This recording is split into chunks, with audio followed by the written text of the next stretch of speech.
Salut à toi et bienvenue sur la chaîne de l'excellence du service. Comme je te l'ai dit, désolé pour ce jour de retard, je viens de sortir de l'hosto, donc j'avais pas le temps de faire la vidéo sur le Black Friday hier et je voulais pas faire une vidéo bâclée parce que c'est pas le but. Donc aujourd'hui, reste avec moi afin que je puisse te parler du Black Friday 2020. C'est un gros bordel, on est tous d'accord, on ne sait pas qu'est-ce qui va en être. On sait maintenant que les commerçants vont ouvrir ce week-end. Finalement, le Black Friday a été reporté, il y a eu des discussions, mais tout le monde ne le reporte pas, des gens l'appellent différemment.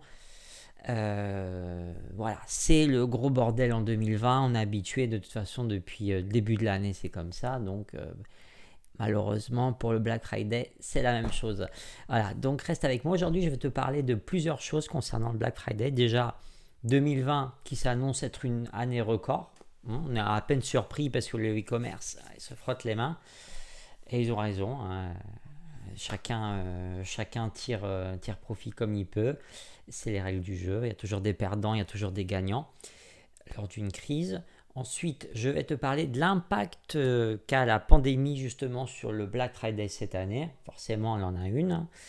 Et enfin, des perspectives pour les années suivantes, comment évoluent les habitudes des consommateurs, etc.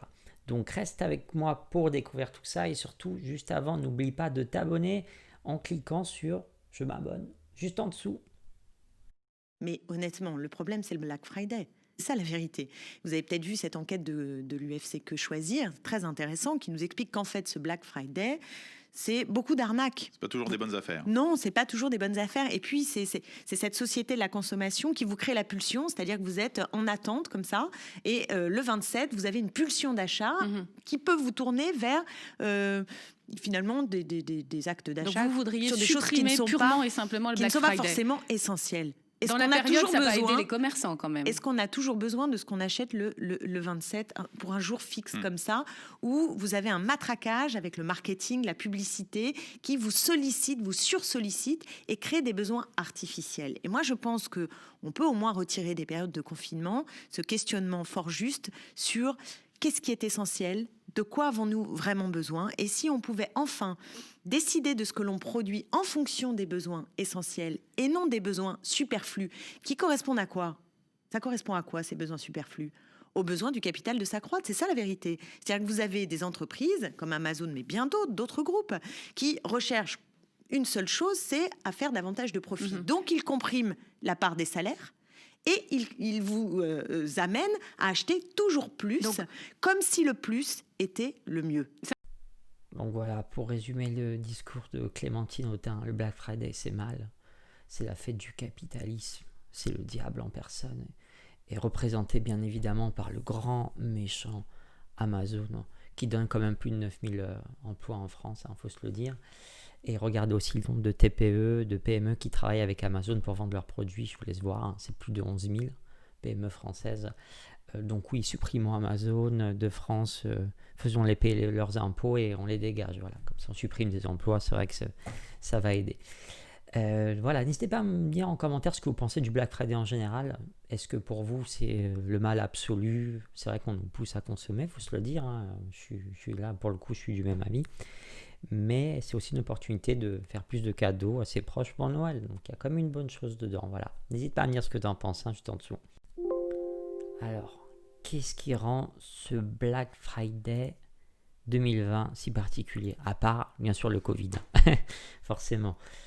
Alors, pour 2020, on annonce des ventes records. C'est en même temps, j'en parlerai juste après, mais c'est un peu normal vu le contexte. Alors, un peu de chiffres, désolé de vous embêter avec, mais il y a quand même 72% des Français interrogés, 72, qui disent vouloir profiter du Black Friday. Donc, la fête du capitaliste, on en profite un peu tous, voilà.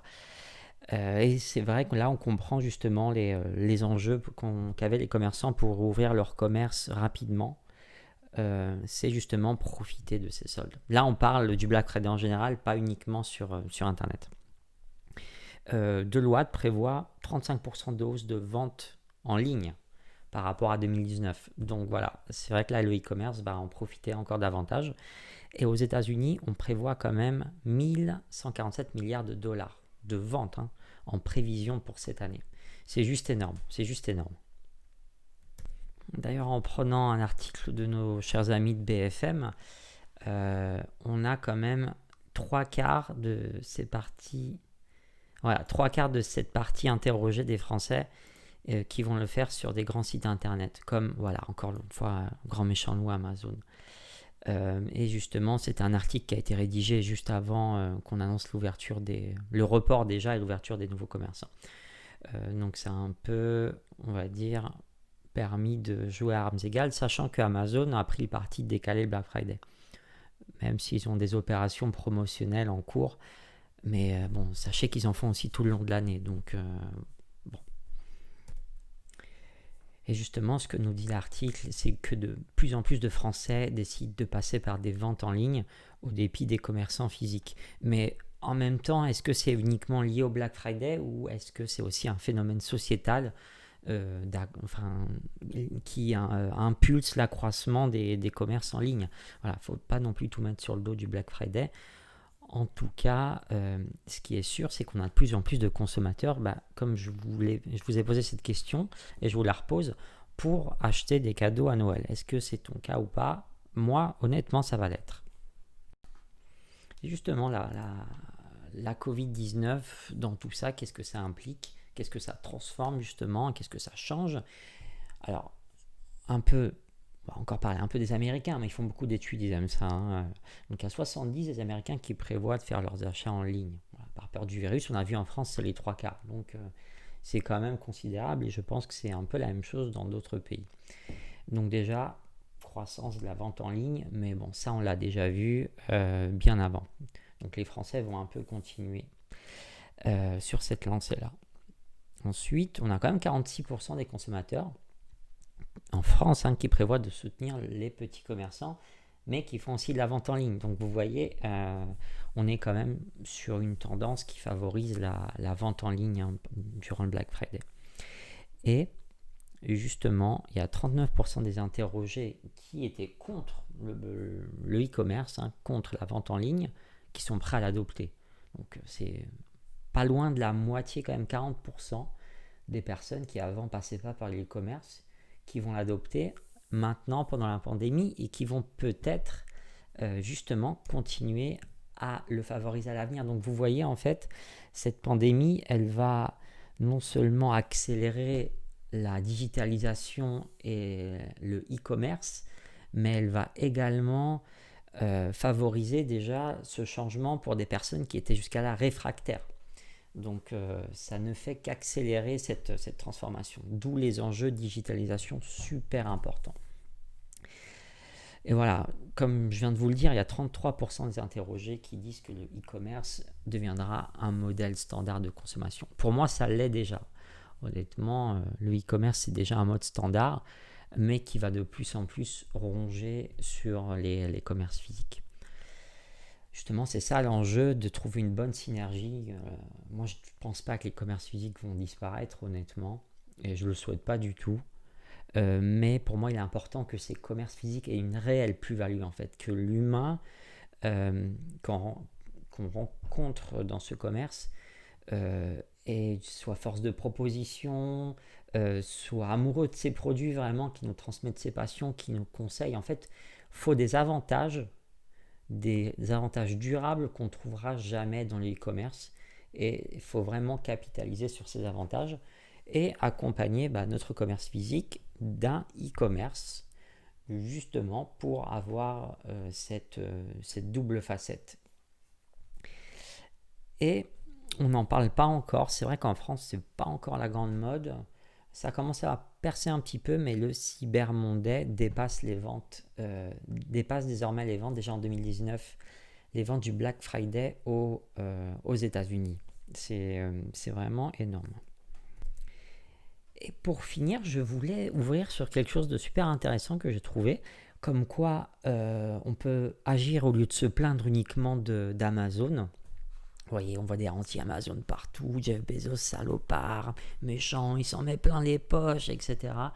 Bon, le gars, il a monté sa boîte quand même en 94 ou 93, et il a bossé, il était visionnaire, et maintenant, voilà, il récolte des milliards. Il gagne en 6 secondes ce qu'on gagne en une vie. Bon, il a Voilà, c'était un visionnaire, il a mérité. Il faut arrêter de cracher sur les gens qui réussissent en France. Voilà, comme quoi au Parti communiste, on peut avoir de bonnes idées qui vont dans le sens du capitalisme, hein, vous voyez, c'est drôle.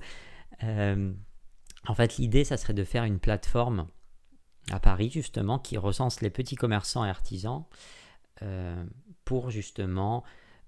C'est de ça que je vous avais parlé dans la vidéo précédente sur la digitalisation. Ils l'ont peut-être vu, hein. Je rigole. Ils l'ont peut-être vu et justement, l'idée, c'est vraiment de centraliser. Bon, je vous invite à lire l'article sur 20 minutes. C'est vraiment de centraliser faire une sorte de plateforme entre petits commerçants à Paris et centraliser une plateforme, je vais y arriver, une plateforme de livraison entre petits commerçants et artisans dans Paris pour justement favoriser le commerce local, mais également le mettre sous forme de e-commerce, voilà, afin de retrouver sur une page tous ces petits commerçants et également centraliser les modes de livraison. Donc voilà, c'est ce que j'avais évoqué ça dans la précédente vidéo que je t'invite à voir juste là. Je ne sais pas de quel côté je vais mettre, donc je mets les deux. Sur la digitalisation, je trouve cette initiative vraiment, vraiment intéressante et je pense que les mairies devraient de plus en plus recenser vraiment les commerces locaux. En dehors de Covid, ça ne va pas durer, j'espère, tout le 21e siècle, mais faire une plateforme pour recenser les différents produits, les différents commerçants et surtout centraliser les différentes livraisons. Voilà, donc c'était vraiment pour finir cette vidéo, présenter une initiative intéressante, comme quoi on peut innover justement. Je pense que la meilleure riposte face à des géants comme ça, c'est pas une attaque frontale, parce que on peut pas attaquer frontalement Amazon, il ne faut pas se le cacher. C'est de proposer quelque chose de mieux, de plus innovant, et ça va toujours dans le sens du client. Voilà, j'espère que cette vidéo t'a plu. Encore une fois, n'hésite pas à t'abonner en cliquant juste en dessous et surtout fais un petit tour sur le site excellenceduservice.com. Je te retrouve comme promis vendredi à 19h pour une petite vidéo sur le développement pro-perso. À bientôt.